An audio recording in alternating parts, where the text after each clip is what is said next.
¿Cómo están? Bienvenidos al canal del antrólogo. No hablo mucho acerca de, o sea, no he subido videos últimamente, pero este video es justamente,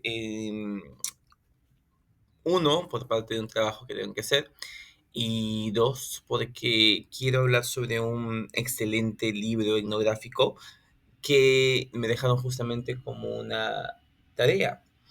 Y me pareció uno de los libros. Bueno, aparte de que me fascina lo que es este tema, me parece que es muy acorde a lo que yo más adelante también quiero estudiar. El libro, para no dar más dilatación al tema, un ratito, ahora sí, para no dar más dilatación al tema, el libro que presentaré es este,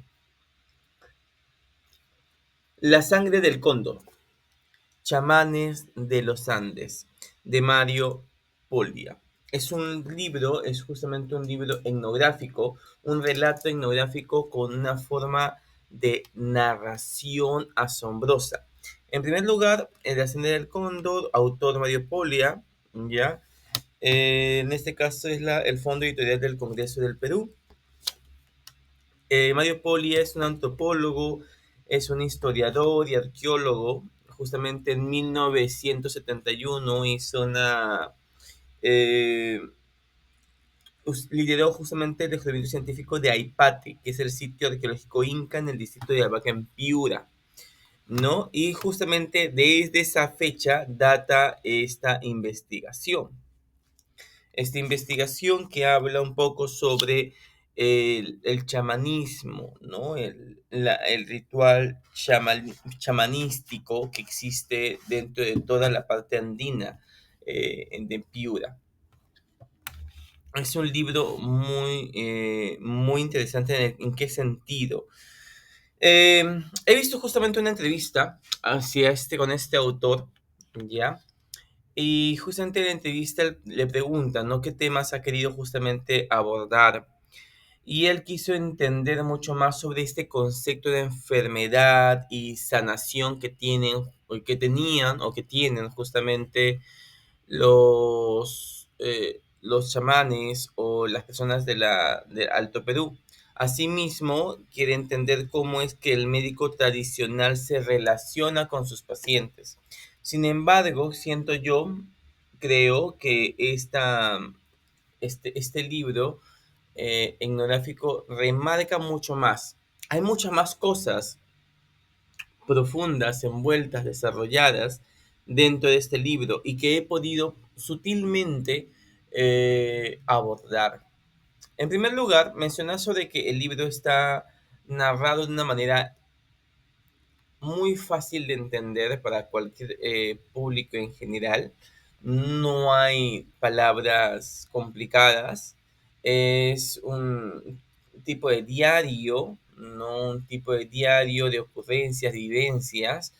Eh, lo que me gusta también es la objetividad que tiene, porque si bien es cierto, habla sobre rituales, sobre magia, sobre las naciones, sobre santería o curanderismo, no habla desde, si, a ver, se habla desde un sentido de que un testimonio personal, no habla sobre que haya visto cosas paranormales, o sea, literalmente no es que él haya observado, no sé, pues volado una bruja, como no viene a pensar eso, no volado una bruja o que un brujo se transforme en tal, sino habla sobre la medicina que se utiliza, en ese caso se utiliza el San Pedro, entre otros, también van a encontrar el Mingua, eh, entre otros entre otros, eh,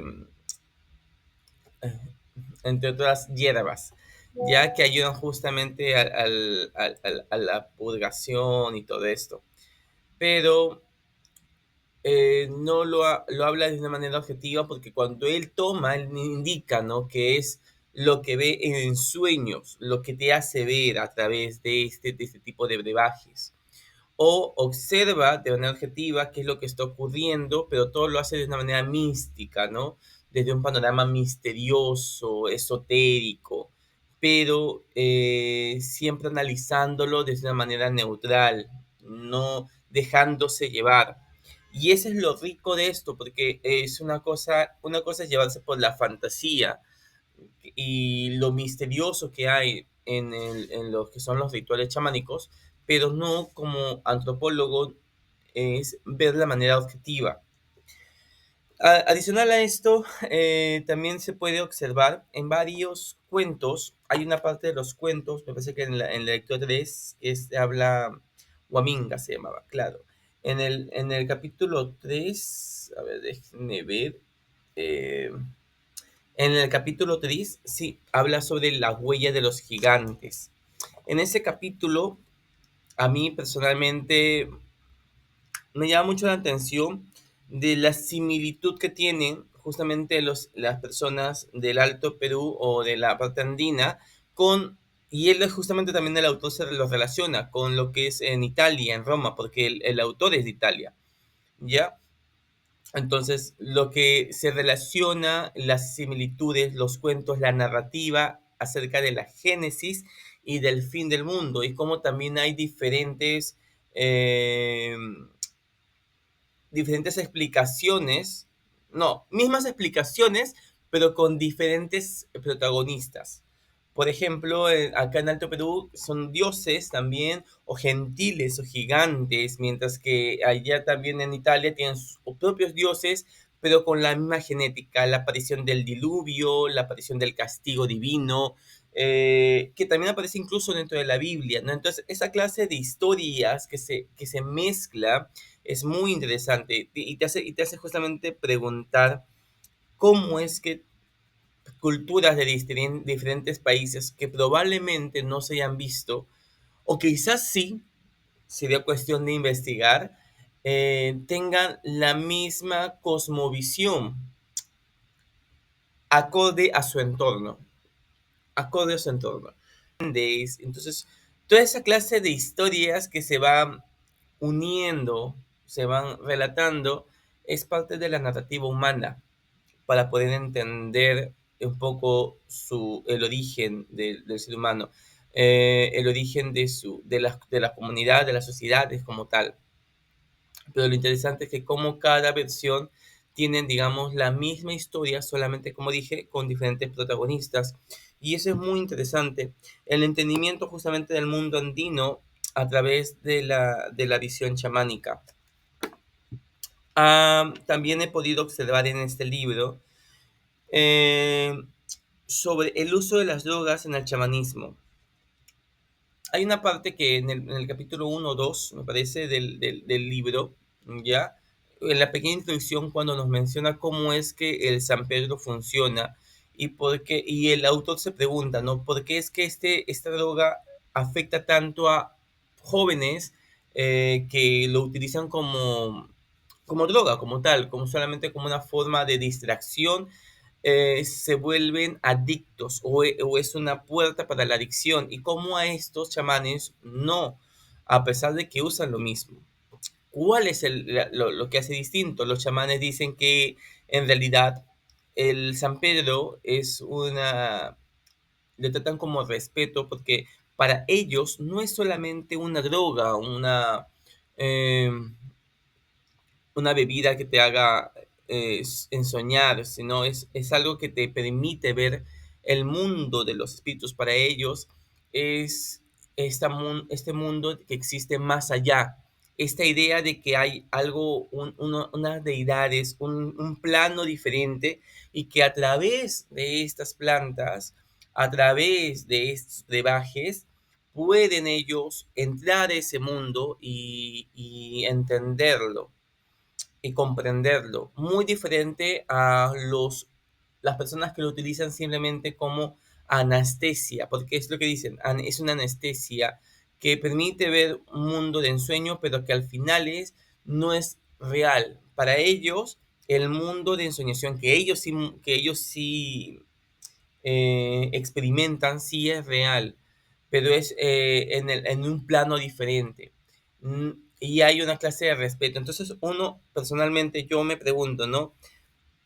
¿Qué tanto, o sea, qué tan fuerte es acaso esta voluntad o sentido ideológico sobre la fuerza biológica, o sea, sobre nos, la mente sobre el cuerpo, porque cuando una persona simplemente utiliza para drogas, se vuelve, entra a la adicción, mientras que cuando lo utilizas para, en este caso, con un sentido mucho más espiritual, más ceremonioso, eh, con mucho más respeto, tu voluntad, o sea, la voluntad del ser humano, del hombre, hace que no te vuelvas, o sea, bien porque no lo ves como algo necesario o no lo ves como simplemente como un aliciente, una pequeña droga para poder calmar o escapar de la realidad, sino para comunicarse con otro. Entonces, ¿qué vale más? O sea, la mente, el sentido, la voluntad o la parte biológica. Entonces, esas son las dudas que me genera. Asimismo, también, cómo es que los chamanes ven el mundo, ¿no? Cómo es que ellos reflejan el mundo. No solamente los chamanes, sino el mundo andino. El mundo andino relaciona no solamente el bien y el mal. Vamos a hablar también, hay una entrevista que está en el capítulo 6, me parece en el capítulo 6, entrevista con una bruja, que también me pareció fantástico, dinámico, muy sentido. Capítulo 6 no, es el capítulo 5, ¿ya? Capítulo 5 las caras de la luna, el capítulo 5 donde van a encontrar la entrevista con una bruja.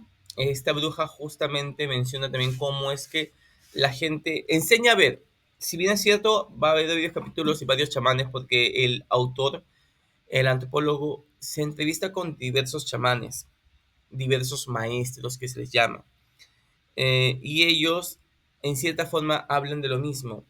El, el bien y el mal para ellos no están divididos, sino que forman parte del todo. Dentro de la naturaleza existe el bien y el mal unido.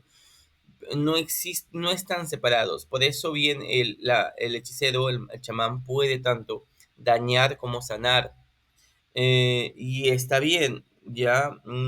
Simplemente que no hay una dualidad dividida como tal. Lo que sí hay una dualidad es también es en el sexo, en el género, entre lo masculino y lo femenino, que es algo que se respeta muy tajantemente dentro del mundo de la cosmovisión andina. Y lo menciona también mucho, o sea, sobre los roles que existen según lo masculino, lo femenino dentro de la cosmovisión. Lo femenino para poder dar vida, para cuidar, mientras que lo masculino para procrear, para ayudar a inseminar, ¿no? Sobre arriba, sobre abajo. Esta dualidad permanente existe mucho más acerca sobre la visión del género o del sexo, si es masculino o femenino. No tanto acerca de lo bueno o lo malo. Entienden que todo existe dentro de una manera de equilibrio, ¿no? De una forma en que justamente pueden existir con la naturaleza.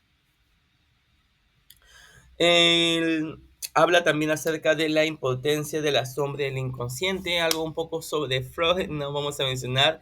Habla sobre cómo es esta la importancia de la sombra. La sombra para ellos es nuestra alma. Va a haber varias historias en donde dice para rescatar el alma, el chamán se encarga de rescatar el alma. Ya antes ya para no ahondar mucho y que no, digamos, se extienda demasiado el video, quiero hacer un pequeño resumen acerca de lo que en sí entendí sobre el libro. Este libro de Mario Polia, que es recomendable para todos ustedes, si quieren ver un poco sobre cómo es que las personas andinas ven o entienden el mundo espiritual como el mundo físico, cómo esto se une, también es interesante que ver o entender la función que tiene un chamán, así como el sacerdote. Ellos son importantes porque se encargan no de las dolencias físicas, sino de las dolencias espirituales o dolencias, vamos a decirle, mentales, daños psíquicos, psicológicos, como por ejemplo el susto, ¿no? ¿Por qué? porque de alguna manera el ser humano se atribuye o tiene la capacidad de, digamos, asustarse, ya, por así decirlo, creer tanto en algo y ese algo puede manifestarse en algo físico. Entonces, como el ser humano cree o la persona cree en eso, la fuerza de su creencia hace que se refleje en lo físico, ¿no? Y por eso está el chamán, que a través de rituales, que es muy diferente a un yerbatero. El yerbatero, y hay una diferencia muy fuerte, el yerbatero da hierbas para poder sanar, propiedades de las hierbas, usa sus conocimientos y todo eso, pero el chamán trabaja a través de rituales. Si bien es cierto, se ayuda a través del San Pedro o Mawingas o Wamingas, que son de brebajes a base de plantas. Su trabajo es mucho más ritualista. Es como el de un sacerdote que se va a la comunión, no cumple la misma función, es una función espiritual, una función que no se ve en lo físico, sino que a través de todo esto hace que la persona que tiene este mal, digamos tampoco es un mal psicológico, se sane, ¿no? Y no solamente puede ser el susto, puede ser la envidia, puede ser el amor, las cosas las cosas abstractas. Esta forma de entender el mundo me parece muy, muy didáctico y hay tantas preguntas acerca de el respeto a la muerte, la conexión que tienen, la humildad. Hay también bueno, no habla exactamente sobre una crítica en el libro acerca de los nuevos chamanes, porque si bien es cierto, en la entrevista que vi de Mario Polia, indica que hay una crítica acerca de los chamanes que ahora se venden por dinero, ¿no? Los monetizados, ¿no? Eh, Habla sobre las verdaderas enseñanzas. El chamán está ahí para ayudar a su pueblo.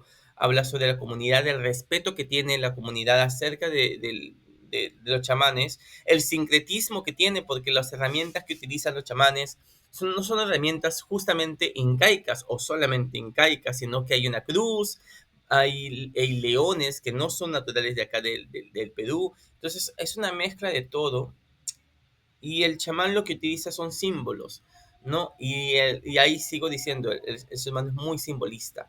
Y a través de estos símbolos es como el chamán se maneja, ¿no?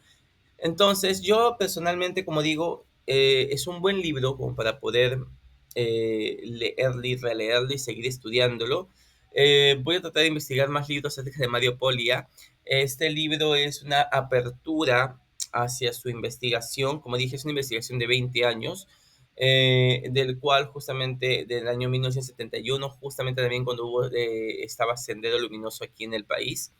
Y también lo menciona en el libro, lo difícil que fue hacer investigación durante ese tiempo. Entonces, muy recomendado, muy buen libro. El chamanismo, la ensoñación, las sombras. Si quieren entrar un poco sobre esto, les súper recomiendo este libro. Y nada, pues chicos, ¿ustedes qué creen? ¿Es cierto? ¿Creen en las sombras? ¿Existen las sombras? ¿Existe el mal de ojo? ¿Han ido alguna vez a algún chamán? ¿Ha sido charlatán? ¿O ustedes creen que es verdadero? ¿Ustedes qué opinan? Nos vemos hasta la próxima, chicos. Un abrazo, un beso. Bye, bye.